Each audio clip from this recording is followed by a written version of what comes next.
Welcome to the Crawcast. I'm your host, George Krawczak, and this is my reaction to every free agent signing of the NFL.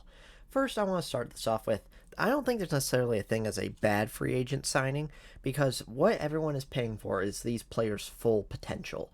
And so, what they're trying to see is can we have these players play at a great pace at a reasonable rate? But, of course, not every player reaches that full potential that the team is hoping for.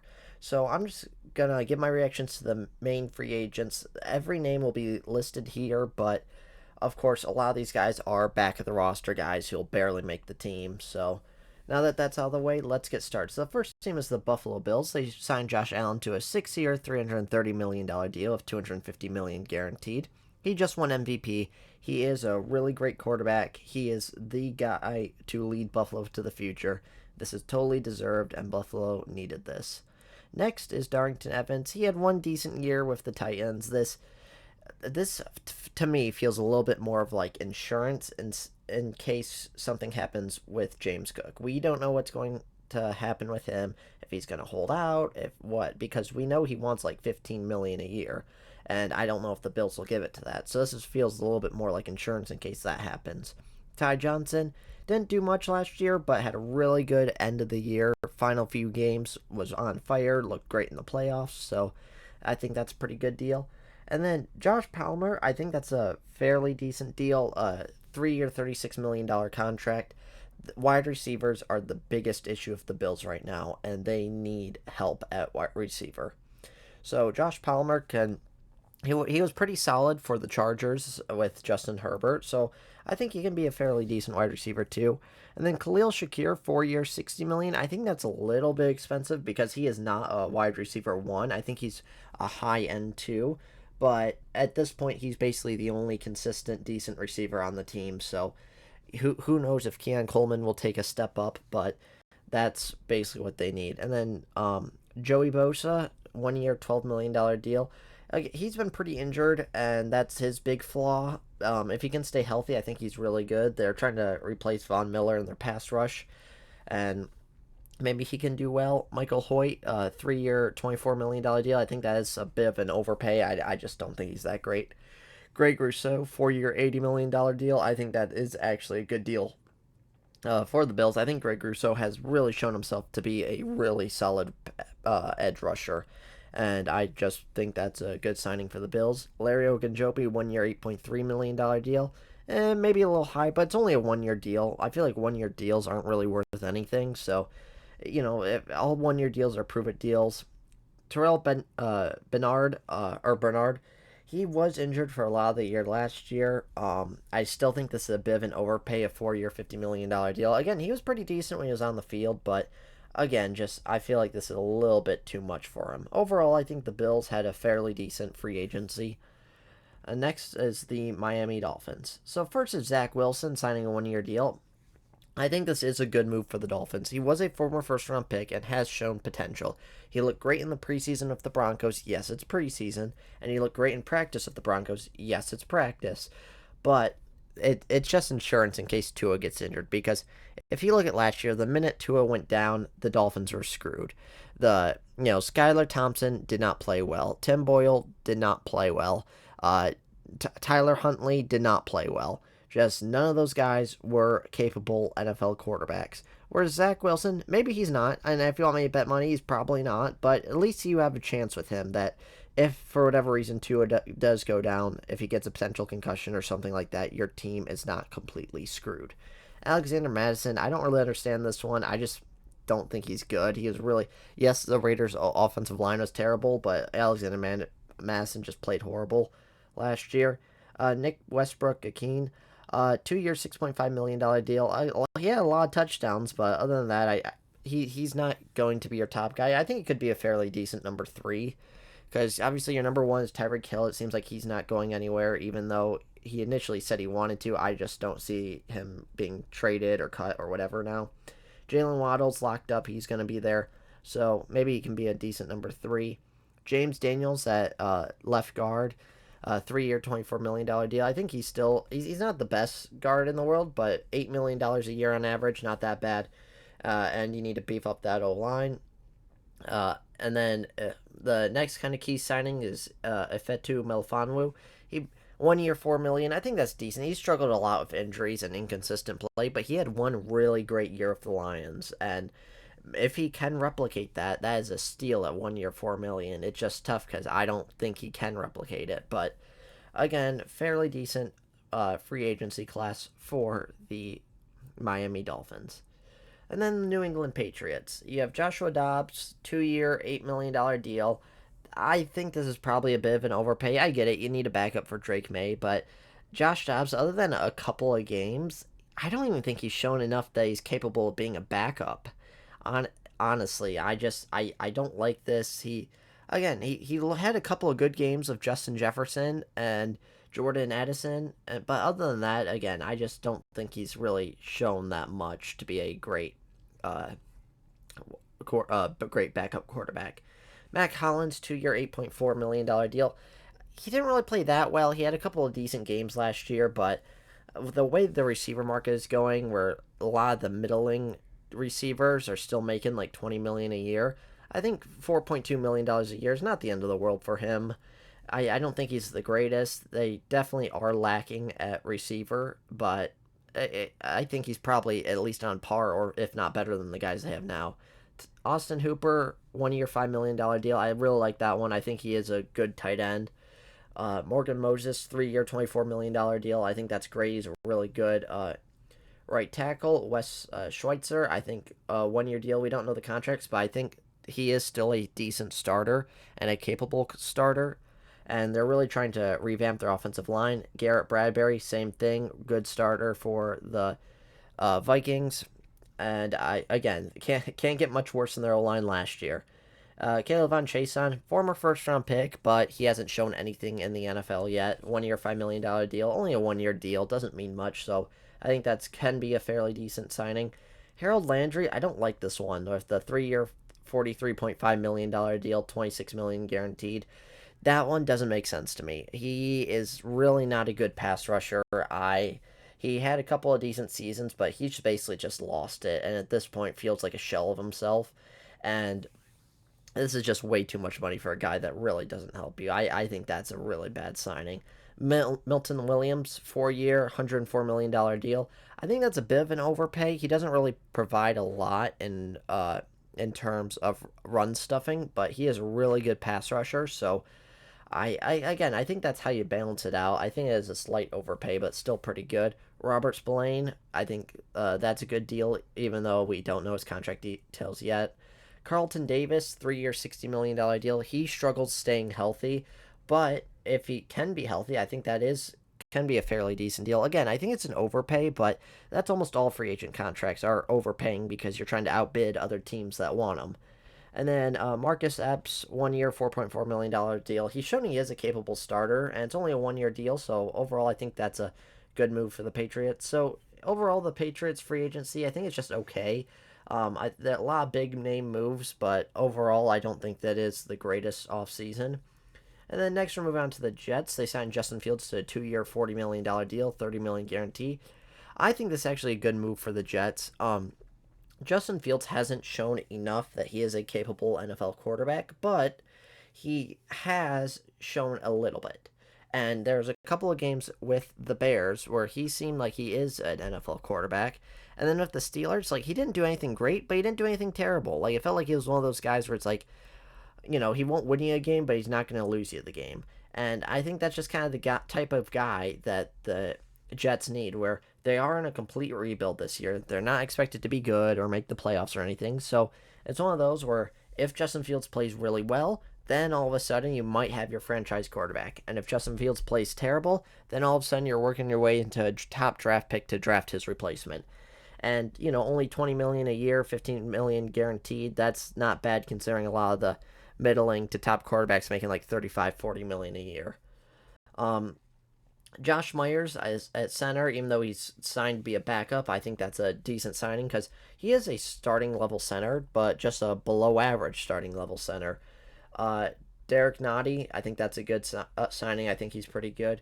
Jermaine Sherwood, 3 year, $45 million deal. I think that's a significant overpay. I think he's just kind of an average player. Same with Brandon Stevens, 3 year, 36 million. I think he's just an average player, and I think those two are just way overpaid. Andre Cisco, 1 year, $10 million. I think that is a good deal for the Jets because I do think he is a capable safety. Next, moving over to the Baltimore Ravens, they signed Cooper Rush for a 2 year, $12.2 million contract. I think that that is a good signing, but just not for this team. Cooper Rush did show in a few games that he is probably a capable NFL quarterback for the Cowboys, and I do think he is a good backup to have in case your starter gets injured. I just don't think he's a good backup for this team because he's definitely not a mobile rushing quarterback, and I think you want to have a quarterback that's as similar to Lamar as possible, and Cooper Rush is just not that guy. So again, I think it's a good signing, just not for the Ravens. DeAndre Hopkins, 1 year, $5 million deal. It's a 1 year deal, but the thing about DeAndre Hopkins, I think he still is a has decent hands, but he has no speed. He has no route running. Uh, Again, this maybe you get something out of him, maybe you don't. I don't think that signing really means much. And then Ronnie Stanley, I think that's the big one. Re-signing him to a 3 year, $60 million contract, keeping that offensive line together. He is definitely one of the top tackles in the league, even though he had a little bit of a down year last year. I think that by far is the Ravens' best signing. Next is the Cincinnati Bengals. They signed Samaje Perine, 2 year, $3.8 million deal. Bit of an overpay because I don't think he's that great of a back, but it's only a $3.8 million deal over 2 years. Jamar Chase, that's the big one. 4 year, $161 million deal. This one I go a little bit back and forth on in the sense that Jamar Chase is a game changer. And there is a debate between him and Justin Jefferson who is the best receiver in the NFL. So do I think he's worth it? Probably. It's just the kind of the access of what point do you get where a one player is not worth the contract, where it's like, okay, you can have the best receiver in the league, or maybe you can have an average receiver and have an above average edge rusher, an above average corner. Out of those, what would you rather have? But I think Jamar Chase is the type of guy that's such a huge game changer that he is worth the 4 year, $161 million contract extension. But T. Higgins, on the other hand, a 4 year, $115 million extension, I think this is a terrible move. I honestly, I really don't even understand it because I don't see T Higgins as a number one. I don't. I see him as a mid to potentially high number two receiver, and I definitely don't think he is worth all this money. And this is, I think, a bad decision by the front office because this is what you're saying. Okay, we are relying on our offense to win games. We're basically saying screw the defense. And this requires the front office to draft insanely, insanely well because you need good players on cheap contracts on defense. And so this puts a lot of pressure where it's like, okay, if you have a bad draft here and there, you're just going to be screwed. And this also makes me a little bit nervous for the Bengals because you do need your defense to win games. Joe Burrow is not going to play like an MVP candidate every single year and every single game. Heck, look at it. The one game where he really didn't play where he played not well, was against the Patriots, and they lost. And if they would have won that game, they would have made the playoffs. And so you can't expect the top tier performance every single week from Joe Burrow. And so you're going to need at least some defensive players to try to make that up. Tight end Mike Gesicki, 3 year, $25.5 million deal. Again, they're just going offense only. I do think Mike Gesicki is a really good tight end, so that does work, but overall, it just is concerning for the defense. Lucas Patrick, he is a starter, so that's decent. Joseph Osai, 1 year, $7 million deal. Since they're going to need to probably replace Trey Hendrickson, he's fine. BJ Hill, fine. TJ Slayton, he's a good run stuffer, but doesn't really provide much other than that. Oren Burks, I think this one is interesting. 2 year, $5 million contract. So overall, he has not been good in the NFL. But this last playoff run, he was really, really great for the Eagles and really stepped up big time. So, what Oren Burks are you getting? Are you getting the one that is from like his entire career, or are you getting the one from the playoffs last year? So I think this could potentially be a good signing, but just kind of basing it on his history, I think it's probably not that great. And then you have the Cleveland Browns. So first, they traded for Kenny Pickett in exchange for Dorian Thompson Robinson and a fifth round pick. I think this is a really good move by the Browns because They kind of like the Jets, they're rebuilding. They have to have Deshaun Watson this year, and they probably will have to have Deshaun Watson on the team next year, and he is clearly not your future. And Kenny Pickett, even though he hasn't shown playing well in the NFL, he was a former first round pick, and he was not very good with the Steelers, but with the Eagles, he was great. But it's also tough because, like, even Tanner McKee, the third string quarterback, played good with the Eagles. So how much of that is the Eagles team being good as opposed to the individual player? But he was a former first round pick.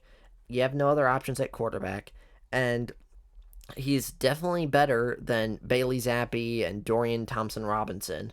So maybe you can get Kenny Pickett to be your future quarterback, and if he plays terrible, then you get a top pick.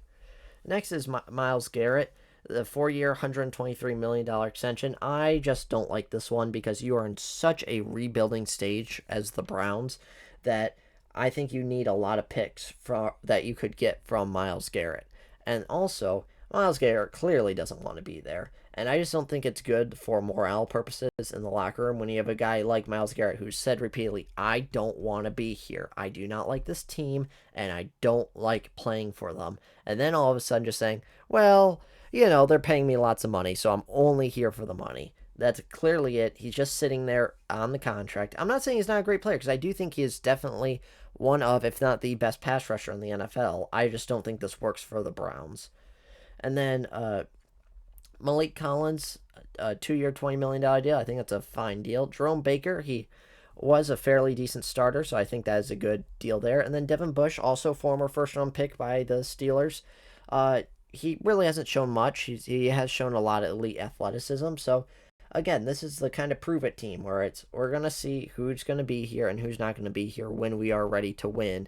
Most likely in the next 2 years when the Browns are done with Deshaun Watson's contract. And that's also another thing about Myles Garrett is when his contract's starting to get up and he's starting to get older and maybe he regresses, you're not ready to win because I don't think the Browns are probably going to be ready to win next year. Next is the Pittsburgh Steelers. They signed Mason Rudolph to a 2 year, $8 million deal. I think that is a decent deal because I think they are going to sign Aaron Rodgers. So you do need a guy that is capable enough to be a backup and fill in case Aaron Rodgers gets injured.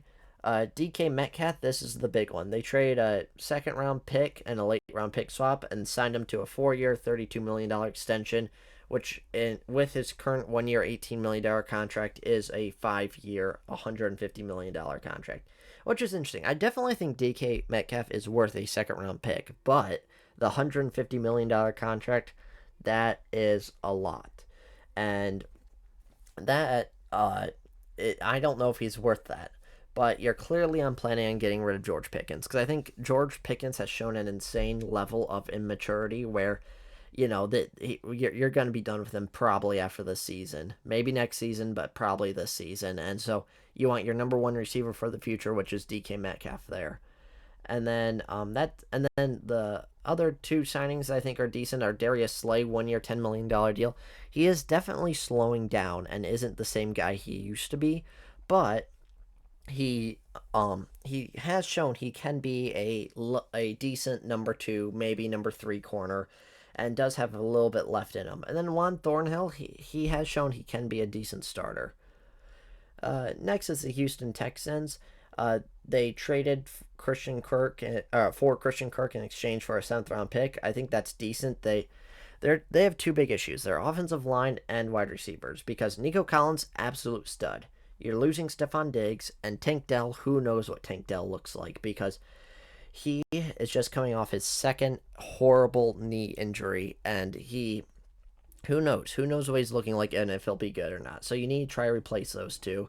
Christian Kirk, I think he's fine. Not nothing special, but they definitely revamped their offensive line with Trent Brown, Cam Robinson, Ed Ingram, Lincoln Tomlinson. I think those are all good deals that they needed to make because by far, CJ Stroud does deserve some of the blame because he did not play well, but overall their offensive line was terrible. Uh, Derek Barnett, I think he's a fine edge rusher to continue partnering with Will Anderson. Mario Edwards, I think that's a bit of an overpay, but oh well. That Sheldon Rankins again, 1 year, $7 million. I think it's a 1 year overpay, but just a 1 year deal. Derek Stingley, that is the big one. The 3 year, $90 million deal. And so that is insane to the point where I definitely think he's one of the, if not the best corner in the league. Is he worth $30 million a year? And honestly, probably because he is that good. And so that is the huge one. And then CJ Gardner Johnson trying to get better safeties. I definitely think uh, their defense is a stalwart, and hopefully with the Texans, CJ Stroud can get back on track because he did struggle a lot last year. And who knows? Because we had 1 year where he looked fairly decent for a rookie, and then 1 year where he struggled. And how do we balance that? And, the defense can definitely make up for any shortcomings of him. Next is the Indianapolis Colts. They signed Daniel Jones to a 1 year, $14 million deal. This one's a bit surprising to me because I don't get it in the sense that he's not really a guy that can mentor Anthony Richardson, and I don't really think you see Daniel Jones as your starter. For Daniel Jones in this perspective, maybe that's the best shot you got at starting because Anthony Richardson does get injured a lot, and also he might get benched for not being good, but I just don't understand really that one in a Colts perspective. And then the other big one is Charvarius Ward. They signed him to a 3 year, $60 million deal. That one I don't agree with because I get it. He lost his son in San Francisco and wanted to move out, but ever since he took time away to grieve, he just hasn't been a good player and really has not played well at all. And I definitely think this is a significant overpay for someone who's not that great anymore. And then Cam Bynum, I think he's fine. 4 year, $60 million deal. Probably a slight overpay, but pretty good. And for the Jaguars, they signed Dami Brown, 1 year, $10 million deal. Again, he hasn't done much in his career, but maybe he can show something. He started to play well towards the end of the last year, but overall didn't really play that great. Jordan Lewis, 3 year, $30 million deal. I think that's a bit of an overpay. I think he's kind of an average to above average corner. And then Eric Murray, 3 year, $22 million deal. Same with that. I think he's just kind of an average safety. Just doesn't really mean that much. And for the Titans, Dan Moore, 4 year, $82 million deal. He is a good receiver. It's just a debate on, or sorry, he is a good offensive lineman, but just a little bit of a debate on. He had let up a lot of sacks last year, but also Russell Wilson takes a lot of sacks, so they're not entirely on him. But they did revamp their offensive line, also adding Kevin Zeitler, so I think those two moves are pretty good. Lorenzo Carter, I think that's a decent move on defense. Dramont Jones, good signing there. Uh, and then Xavier Woods, fairly decent deal, and Johnny Hecker, fairly decent deal. I think they're definitely getting a new quarterback, probably Cam Ward, because their coach Callahan definitely does not like Will Levis. We've noticed that for a while. He, for whatever reason, hates Will Levis, and so I see them getting Cam Ward with the first overall pick. Next is the Denver Broncos. Re-signed Jared Stidham. Shown well in practice, but other than that, not much. Evan Ingram, 2 year, $23 million deal. I think that's a really good deal for them because uh, Bo Nix does need more weapons, and this provides another weapon for him. And then you have Dre Greenlaw, 3 year, $35 million deal. He did look significantly slower coming back from his injury, but I do think this is a good deal for him because he is still a really great player at linebacker. Uh, Talanoa Hufunga, the 49ers safety, I think this is definitely an overpay 3 year, $45 million deal because he had one good season and then has been average before and after. But again, you're paying for potential, so not terrible, I guess. The Chiefs, you signed Gardner Minshew. He has shown that he is at least a low level starter, so if Mahomes got injured, you're not really screwed. Kareem Hunt, he played really well towards the end in the playoffs, so I think that's a good deal. Marquise Brown and Juju Smith-Schuster, they're on the team before. They do have a little bit of a connection to Patrick Mahomes, but they're fine. Nothing significant. Jalen Moore, 2 year, $30 million deal. I think that is quite a bit of an overpay. I think he's an average offensive lineman. And then Trey Smith, the franchise tag of the $23 million a year. I think that's pretty good. Charles Onwenu, Onwenu, 1 year, $7 million deal. That's fine. Nick Bolton, 3 year, $45 million deal. I think that's a really good deal right there. And then Matt Araiza as exclusive rights free agent. He definitely didn't seem as good as before, a couple of years ago, but he's trying to get back into the NFL. And then Christian Fulton, 2 year, $20 million deal. I think that's now a good deal considering all the other contracts that were signed, but, just fine. This is the big one for the Raiders. They traded for Geno Smith. Third round pick, I think it's a little high, but they it's a little bit surprising to me because it feels like they're kind of more or less going all in.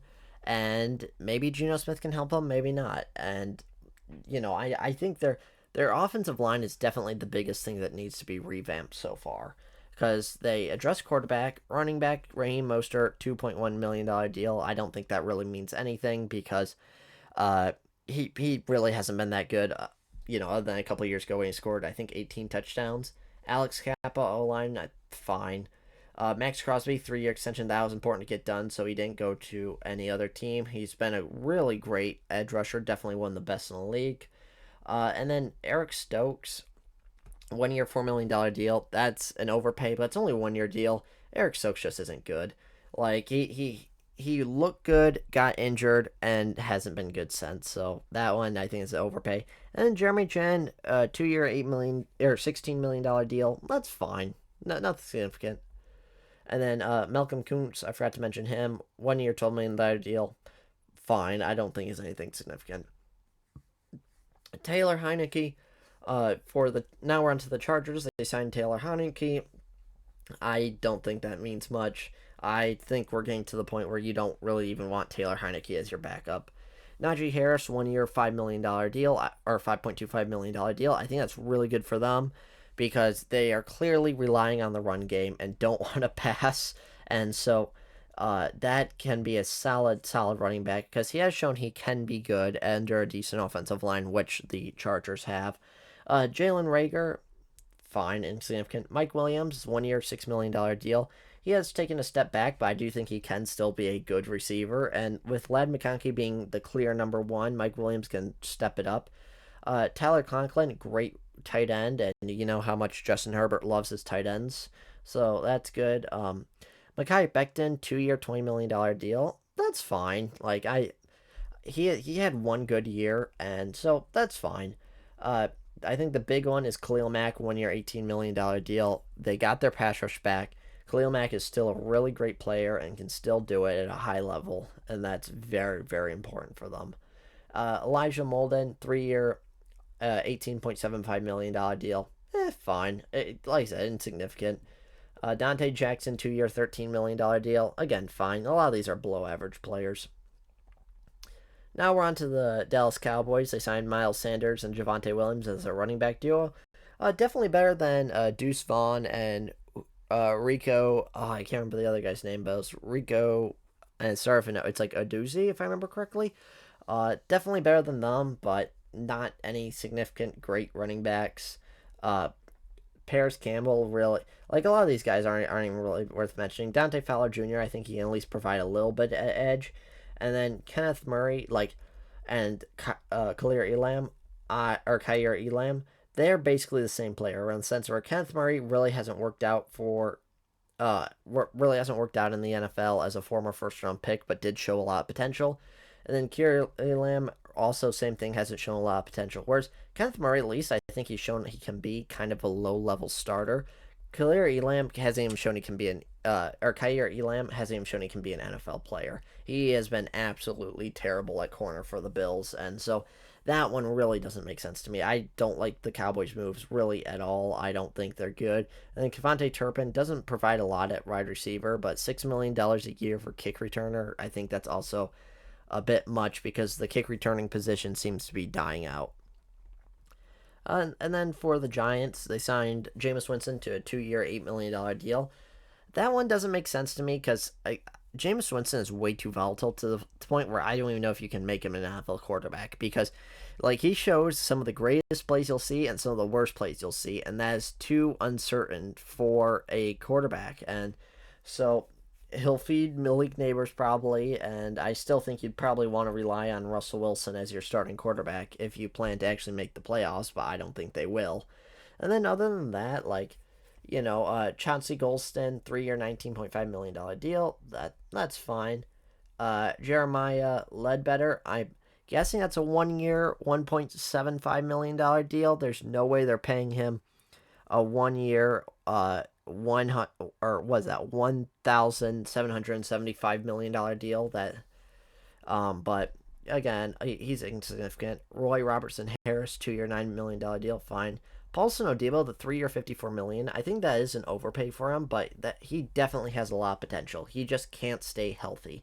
And so if he can start staying healthy and proving that he can potentially be the guy, I think that's a really exciting and interesting signing. And Javon Holland, 3 year, $45 million deal.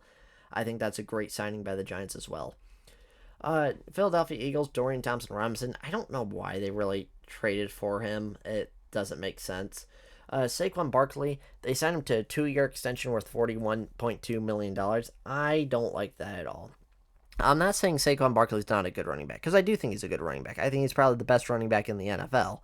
But he is running behind an offensive line that has made almost every running back look great. Like even when Saquon Barkley took plays off, AQ Shipley looked great.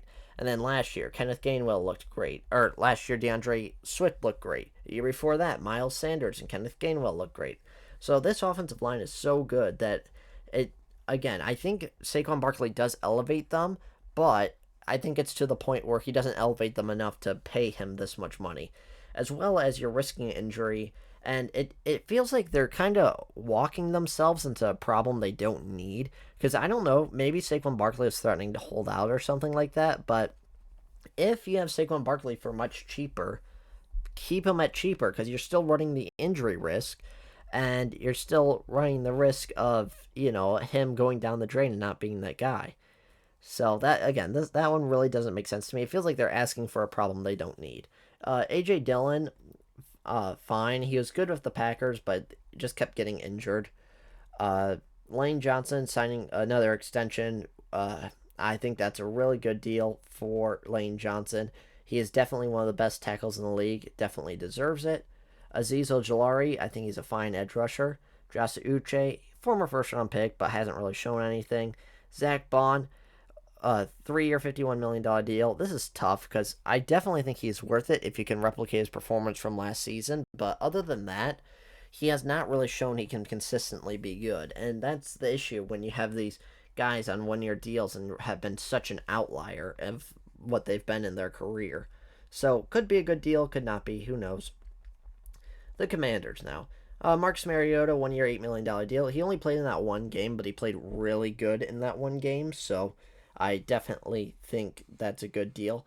Michael Gallup's an interesting one. He did retire, and then now he's unretiring. I think he was kind of an average receiver when he retired, and I can't imagine after taking a few years off he's any better. So I don't know the contract details, but I just can't imagine that's a great contract. Deebo Samuel, trading for him for a fifth-round pick. I do like this one because I do think he can really work well in this college-style offense that Cliff Kingsbury runs. And it's only a fifth-round pick, so not the end of the world. And right now, you're at the point where, since you're not paying a quarterback, you can afford him and his big contract. But who knows, because he did look overweight, he did look bad and inconsistent, and the way he looked past couple of years, definitely not worth it. But before then, maybe if they can get something out of him, we'll see. And then Zach Ertz, 1 year, $6.25 million deal. I definitely think that's a good deal for the Commanders. Even though he's old, he definitely showed last year that he's definitely one of the better tight ends in the NFL and can still play great. Laremy Tunsil, definitely one of the better offensive tackles. Not great, but better offensive tackles. And strengthening your O-line is always a great move you can't complain about. Javon Kinlaw, 3 year, $45 million deal. I think that's a bit of an overpay. I think he's shown to be average at best. He was a former first-round pick, but again, it hasn't shown a lot. Bobby Wagner, 1 year, $9.5 million deal. He's getting old, but I still think he's definitely a great middle linebacker, so good signing there. And then now we're on to the Chicago Bears. So, first off, the offensive line. They got Jonah Jackson, Joe Thuney, and those are the big ones. So now and Drew Dahlman. And so now it's kind of saying no more excuses for Caleb Williams, because Caleb Williams has shown a little bit of flashes of potential, but hasn't shown he can be that guy. And now we're saying, okay, offensive line is good. Your receiving core is pretty good. Now, no excuses. Sink or swim. You're either going to be the guy that is going to be your future quarterback or you're not. No more showing flashes. Either you show it or you don't. And so, again, offensive line, huge issue last year, was not good at all. And now they fixed it.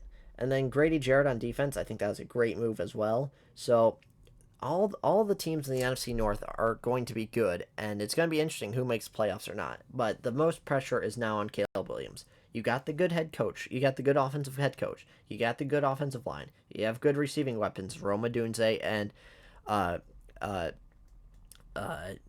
Moore. And so that's it. And you have a good defense. So Caleb Williams, sink or swim. This is your year, or it's not. Okay, now on to the Detroit Lions. They've re-signed Tim Patrick. I think that's a good deal for them because he did show he can play well. Marcus Davenport as an edge. Edge is still an issue they had, especially without Aiden Hutchinson, but presumably he's coming back and he's going to be fine. So even though he hasn't shown, he keeps getting injured, he has shown enough potential where he can do well on a 1 year deal. So hopefully he'll do well. I think that's good. Levi Onwuzurike, bringing him back a 1 year, $5.5 million deal. I thought he was going to be kind of outbid. So I think that is really good. Derek Barnes, I think that's quite a bit of an overpay. 3 year, $25.5 million deal. Especially because linebackers aren't a problem for them. They have uh, Jack Campbell, who's fine. Alex Anzalone, who has been really good the past couple of years. And then they have Malcolm Rodriguez, who's below average. So this is like a third string linebacker in case there's injuries. And so I just think that's quite a bit of an overpay for him. DJ Reed, they signed him to a 3 year, I believe, $48 million deal, if I remember correctly, which I really like. And it's funny because they have DJ Reed and DJ Reader. So I'm just ready for the commentators to say, oh, pressure by DJ Reader, intercepted by DJ Reed, and have the DJ Reed Reader paradox. And that'll be pretty funny. And then the signings of Avonte Maddox and Rock Ya-Sin, I do like those because you just got to bring in more guys. By far, their biggest issue is cornerback. I like how they signed DJ Reed to a 3 year deal, so they're not going through these 1 year wonders with, having 1 year Cortland Sutton and then 1 year of Carlton Davis. They finally have a guy who can hopefully hold it down for 3 years. And then their rookie, Terrion Arnold, did not play well last year, but basically only 2 rookie corners played well, and they happen to be on the same team in Cooper DeJean and Quinyon Mitchell. So hopefully he'll take a step up. We'll have to see, but I like Avonte Maddox and Rock Ya-Sin where it's like, let's just bring guys in with starting experience, and hopefully one of them will step up and we can figure this out. Because, again, just throwing bodies at the issue is kind of like how I like to solve it, where it's like, hey, if you have a receiver problem, draft 3 receivers and hopefully it will work out. We're having a corner issue. Let's bring in 3 corners and hopefully one of them will be decent. Next is the Green Bay Packers.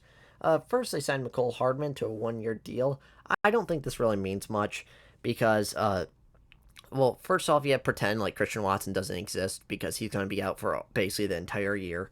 And so he can be a deep threat, and I do think he can be a good gadget player because Matt LaFleur loves his gadget players. And so, and the main thing is kick and punt returns because Jaden Reed, I feel like, shouldn't be punt returning because he's not that good at it. And then Keyshawn Nixon says he doesn't want to do kick returns. Aaron Banks, that one is an interesting one because 4 years, $77 million deal. I think it's quite an overpay, but he is a great run blocker and an okay pass blocker. And I think this is something that the Packers really want to do is Matt LaFleur loves running the ball and then trying to set up the play action off of the run. Their offensive line the past couple of years have struggled against run blocking. And so he is a solid run blocker.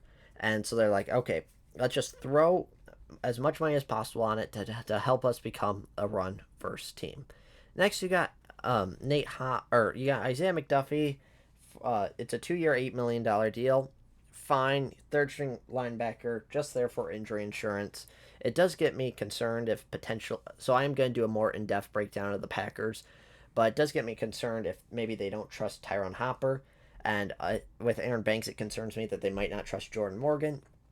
Nate Hobbs, 4 year, $48 million deal. I like the signing. He has been injured and struggles to stay healthy, but they need corners, plain and simple. I do think Jair Alexander should stay on the team now because, again, he's the issue with him is yes, it's a little bit of personality because he has been a bit having issues with his character, but uh, the main issue is his money, as he's making $21 million a year and he's struggling to stay healthy. But if you look, Derek Stingley making $30 million a year, J.C. Horn making $25 million a year, Carlton Davis making $20 million a year. I think at the farther you go, the less bad Jair's contract looks, and so I think you need to keep Jair.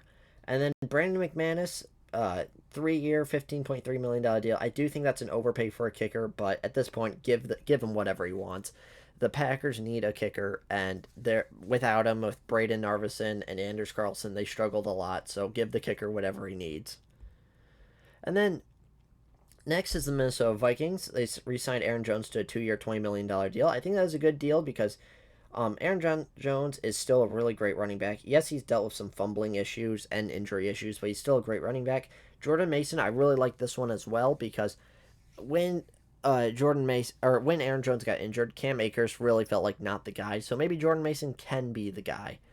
Um, Will Fries, 5 year, $88 million. I thought that was quite a bit overpay for a guard, especially if only one good year. I don't like that move really at all. Ryan Kelly, 2 year, $18 million deal. I think that is a great move for them. He has been a great center for the Colts. Jonathan Allen, sorry, a really good deal, 51 million, 3 years. Uh, Really bolstering that defensive line. Javon Hargrave, 2 year, $30 million deal. Great move there. Again, bolstering that defensive line. Byron Murphy, 3 year, $54 million deal. You do need that. Your corners, and he has been quite a solid corner. Jeff Okuda, Isaiah Rogers. I don't know what they're worth. Presumably it's a 1 year cheap deal, so if they are cheap, I do like that. Uh, Theo Jackson, 2 year, $12 million deal, not worth much. Harrison Smith, I think that's good that they are bringing him back. He is definitely probably one of the best players on the team, and they need help at safety. And then for the Falcons, Jake Matthews signed a 2 year, $45 million deal. I like that one because they, need to protect Michael Penix Jr. Leonard Floyd, 1 year, $10 million deal. Again, I think that's good because he has been shown a solid. He has shown to be a solid edge rusher, not great but solid. And if they can pair him with a more of a number one, I think that'd be great. Divine Diablo, 2 year, $14 million deal. I think it's a bit of a steal. I definitely think he is a decent starter, and only $7 million a year. I think that's good. Mike Hughes, 3 year, $18 million. I think he's getting to the point where I don't even know if he's a starter anymore. I don't really like this deal for Mike Hughes. I think he's a bit overrated, and I think that's quite a bit overpaying. Next for the Panthers, Andy Dalton, re-signing him to a 2 year deal. That's good to have a backup to Bryce Young. Rico Dowdle, 1 year, $6.25 million deal. I think that's quite a bit of an overpay for him just because I don't think he's that good. Tommy Tremble, 2 year, $16 million deal. I think that's an overpay for him as well. I don't think he's that great. Uh, let's see here. J.C. Horn, 4 year, $100 million deal. That one really shocked me because J.C. Horn did have a good year last year. I don't think he had the best cornerback, in the NFL, or one of the best cornerback in the NFL kind of year last year. I think that's quite a bit of an overpay for him, and I really don't think he's worth it. If you've given him maybe like a 3 year, $60 million, I can see that, but 4 year, $100, that's quite a lot of money for him. Uh, Trevon Morig, 3 year, $51 million deal. I think that's a good deal for them. And then moving on to the Saints. Sign Brandin Cooks for a 2 year deal. I think that's fine. He's shown he can do it. They need receivers, but the whole Saints feel like a mess. Juwan Johnson, 3 years, $30.75 million. I think that's good. He is a really good tight end. Devon Godshaw, getting him with a trade, bolstering that defensive line. Cam Jordan, that's really good that he's returning, probably their best player on the team. Chase Young, 3 year, $51 million deal. That one is shocking to me. I think he is definitely not worth that much, and I don't understand this. He basically had a good rookie year and hasn't been good since. I just don't like that. Isaac Yiadom, 3-year, $9 million deal. He at least has proven he can be a starter, so I think that's a really good deal for them. Justin Reed, 3-year, $31.5 million deal. I also think that's good for them. Chris Godwin, 3-year, $66 million deal. I think that's a lot to pay for Chris Godwin with $22 million a year coming off a torn ACL, and Mike Evans is still clearly your number one guy. I just think that's a lot to pay. I'm not. He might be worth it, but I just think that's a lot. Hassan Reddick, that's an interesting one. The 1-year, $14 million deal. He played horrible last year, and so that no two ways about it. But he has been decent over his career. It does concern me that he might have a big personality issue, because Hassan Reddick, every single time he has a good season with a team, they immediately want to get rid of him. There's not a single team that is interested in re-signing Hassan Reddick, and there's definitely a reason for that. I don't know why though. Anthony Walker Jr., I think that's a good pairing with Levante David. Kindle Vildor, I think he's just happy to be out of Detroit because he is definitely the most hated man in probably Detroit Lions history, Kindle Vildor. So a good change of scenery will be good for him, but I don't even know if he makes a team. I just don't think he's that great. The NFC West, Jacoby Brissett, 2-year, $12.5 million deal. I think that's pretty decent. Maybe he can help mentor Kyler Murray, but again, I feel like for your backups, you want them to mirror your starters a little bit, and I just don't think Jacoby Brissett's skill set is like Kyler Murray's at all. So I don't think this really makes sense for the Cardinals. Uh, Again, keeping their line the same, I think that's good. Baron Browning, 2-year, $15 million deal. I really like that, so I think that's a great signing for them. Josh Sweat, 4-year, $76.4 million deal. I think that is a decent signing. It is a bit much because I think he is a bit inconsistent, but you're paying for his high end potential, and I definitely think he's worth it if he shows that high end potential. Dalvin Tomlinson, 2-year, $29 million deal. I think that's an overpay. Not a huge fan of him, but I think he is at least decent. And then Akeem Davis Gaither, I think, and Mykal Walker, I think those two are pretty good signings themselves. Next at QB is the Rams, Jimmy Garoppolo, 1-year, $4.5 million deal. It's being reported that he's been great in practice, and Sean McVay really likes him. So if there's someone you can trust being backup to Matthew Stafford, that's good news to me. Davante Adams, 2-year, $46 million deal. I think this is a really great move. $23 million a year is not that much, and Davante Adams has shown that he can still be a wide receiver number one. And so him being a two compared with uh uh I want to say Cooper Kupp, but it's not Cooper Kupp. I don't know why I'm blanking on his name. Well, him being at number two would be a very good move. And Tutu Atwell, 1-year, $10 million deal. I don't really like that one. Just because he hasn't proved much at all, and I don't understand it. And then Puka Nakua, that's what I was thinking of. I don't know why his name just escaped me, but yeah, Puka Nakua is really great as number one. Devontae Adams great as number two. Tutu Atwell, I don't like that. Makes no sense to me. And then Puna Ford, 3-year, $29.6 million deal. I think that's a great move for them. And then Alaric Jackson, re-signing 3-year, $57 million deal. I think he's a fine tackle. I think it's a bit of an overpay, but again, you need to keep your line intact. And then for the 49ers, Mac Jones, 2-year, $7 million deal. I do think they run the type of offense that Mac Jones would excel in, so maybe he's a fine backup. We'll only have to know if he plays. And then, other than that, they traded away Jordan Mason, which is surprising to me because Jordan Mason is a good insurance because McCaffrey gets injured all the time, and he's very injury prone now. And so I'm just surprised you're going to run it back with him and not really have a good backup. Isaac Grendo proved he was fine, but I think Jordan Mason is just better. And then Seattle Seahawks signed Sam Darnold. 3-year, $100.5 million deal, but it's really a 1-year, $37.5 million deal. This is the biggest shock to me because I thought Sam Darnold was going to get significantly overpaid in the offseason. But a 1-year, $37.5 million deal, I think that's fair. Give him basically another prove it year to try to prove that he can be one of the top quarterbacks in the NFL. And it is interesting because I do think they have like the same quality of players, just different players. And then Cooper Kupp, 3-year, $45 million deal. That's shocking because Cooper Kupp I think still can be and is decent, but just not that guy anymore. Like and he also has a huge injury history. So 3 years, that's shocking, and 15 million a year, I think that's a bit of an overpay. Marco Valdes-Scantling shown he can still be a decent deep threat. So 1 year, 5.5 million, I really like that. Demarcus Lawrence, 3 year, 42 million. I think that's quite a bit of an overpay. I don't think he's the same guy he used to be, and he's coming off a big major injury. So overall, I think that is a bit of an overpay, and I'm not a huge fan of that. So that is what happened in the 2025 free agency. I have a separate video breaking down the Packers. Let me know your thoughts in the comments below. What signings you like, what signings you didn't like. And if you like this type of content, make sure to hit that subscribe button like it owes you money, and I'll see you on the next one.